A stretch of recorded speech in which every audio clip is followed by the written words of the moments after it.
One evening in Lummelund, in the northwest corner of Gotland, there was a crew of fishermen who took shelter for the night in a little shanty on the shore. While they were lying inside, they saw a woman's hand, white and shapely, reach in through the door. Since they well knew that it must be the hav's från trying to lure them to their deaths, they lay still and pretended not to notice. The next day, a new man joined the crew, an energetic, newlywed young man from Kinnare, a farm nearby. When they told him what had happened the night before, he made fun of them, saying they were too chicken to shake a beautiful woman's hand. He said if he had been there, he would have done it. That night, when the whole crew was lying in the same shanty as the night before, the door opened again, and again a woman's arm, white and shapely, reached in over the fisherman. The man from Kinnare wasn't afraid, though maybe remembering the boasts he had made helped him a little bit there. So he stood up, came closer to the door, and took the hand that was reaching towards him.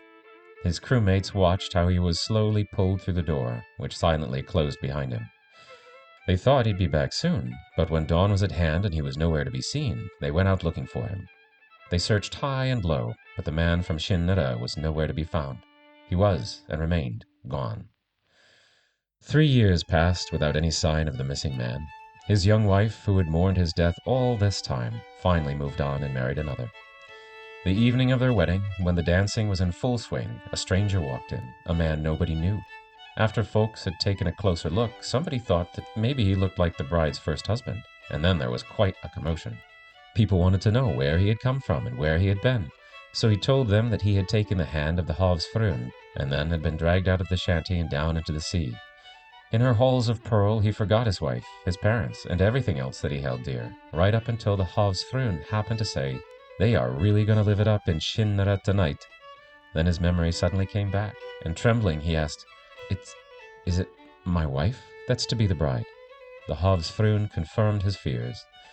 The man begged to leave the depths and to see his wife as bride one last time. His wish was granted, but under the condition that he go no farther than the first beam in the house.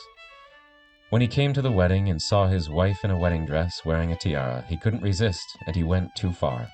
A great storm blew in and ripped half the roof off the house. The man fell gravely ill and died 3 days later.